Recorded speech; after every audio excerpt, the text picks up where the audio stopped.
ახლა კი გაგაცნობთ გორელ თავისუფალი სტილით მოჭიდავე ანა გოდელაშვილს. მის ანგარიშზეა ევროპის ორგზის პრიზიორობა და საერთაშორისო ტურნირებზე არაერთი გამარჯვება. რა გზა გაიარა ანამ ცეკვიდან ჭიდაობამდე ის თავად მოყვება.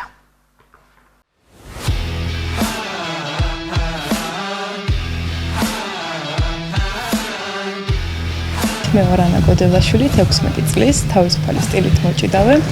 ვარ საქართველოს მრავალგზის ჩემპიონი, ევროპის ორგზის ბრინჯაოს მედალოსანი და საერთაშორისო ტურნირების ჩემპიონ პრიზიორი. ბავშვობიდანვე ძალიან აქტიური და სპორტული ბავშვი ვიყავი. 5 წლის ასაკში მამამ შემიყვანა ტანვარჯიშზე და ჯერ კიდევ მაშინ ვერ ვაცნობიერებდი რა დიდი მნიშვნელობა ექნებოდა ამ ნაბიჯს ჩემს მომავალში, რადგან ტანვარჯიშმა მომცა ბევრი ისეთი უნარი, რაც ძალიან მადგება დღევანდელ ჩემს სპორტში. და აქვე ძალიან დიდ მადლობას გადავუხდი ჩემს ქეთინო და ლარისა მასწავლებლებს, რომელმაც პირველი ნაბიჯები გადამადგმევინეს, ასე ვთქვათ, სპორტში. ტანვარჯიშთან ერთად პარალელურად დავდიოდი სამეჯლისო ცეკვებზე და ვფიქრობდი, რომ ეს იქნებოდა ჩემი მომავალი პროფესია, იმიტომ რომ თან ძალიან ვიყვარდა, თან კარგადაც გამომდიოდა, მაგრამ შემდეგ გამოჩნდა სპორტი, რომელმაც რადიკალურად შეცვალა ჩემი ცხოვრება. 11 წლის ასაკში მამამ შემომთავაზა, რომ თავისუფალი დრო გამომეყენებინა და წავსულიყავით სპორტ სკოლაში, რომ გვენახა სხვადასხვა სახეობის სპორტები და რამე ახალი მეცადა. წავედით გორის სპორტ სკოლაში და პირველი კარი, რომელიც შევაღე, იყო თავისუფალი სტილით ჭიდაობის დარბაზის კარი და იქ ისეთი სიტუაცია, ისეთი ოჯახური გარემო, ისეთი ბიჭები და ისეთი მწვრთნელი დამხვდა, რომ ყველამ ერთად შემაყვარა ეს სპორტი და თან ის ფაქტორიც იყო, რომ იმ დროისთვის ჩემს ქალაქში სხვა გოგო მოჭიდავე არ იყო და ეს კიდევ უფრო დიდ მოტივაციას მაძლევდა, რომ მეჩვენებინა, რომ გოგონებიც ისეთივე ძლიერები და შეუპოვრები ვართ, როგორც ბიჭები და მას შემდეგ უკვე 5 წელია, რაც ვჭიდაობ. ამ დროის მანძილზე ბევრი რამ გამოვიარე.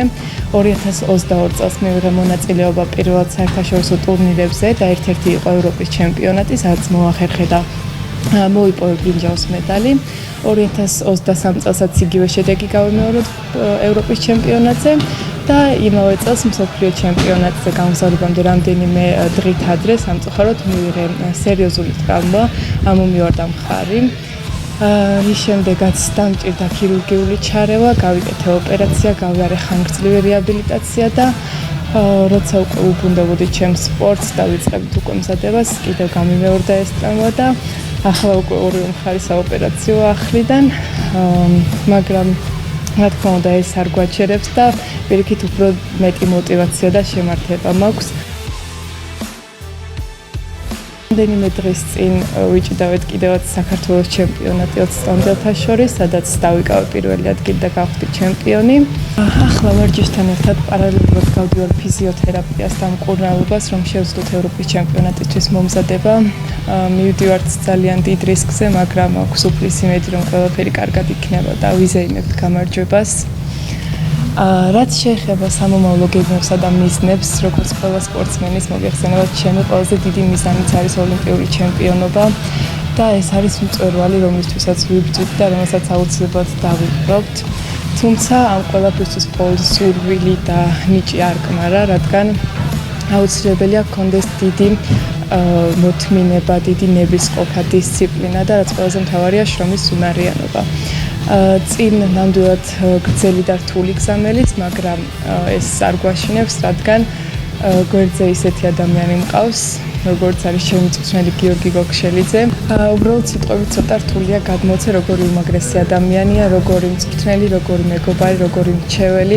მართლაც ყველა საკითხში არის თავის საქმის პროფესიონალი და მისი ამხელა გამოცდილება, ეს თავდადებულება და უღალავი შრომა, იმხელა მოტივაციაა ჩემთვის, რომ ვიცი, რომ ყველა ჩანაფიქრს მალე რეალობად ვაქცევთ და მივაღწევთ დიდ მიზნებს და ვიჭიდავებთ დიდ ჭიდაობას და ძალიან დიდი მადლობა მინდა გადავუხადო ყველაფრისთვის, რაც ჩემთვის გაუკეთებია და მინდა რომ ჩემი ყველაზე დიდი სურვილია, რომ ბევრჯერ გავახარო, დავუფასო შრომა და მივაღწევთ ჩვენ დასახულ მიზნებს.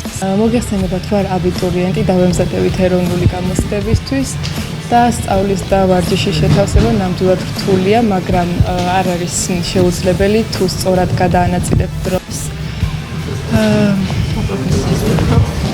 ვფიქრობ სპორტის მენეჯმენტზე ჩაბარებას.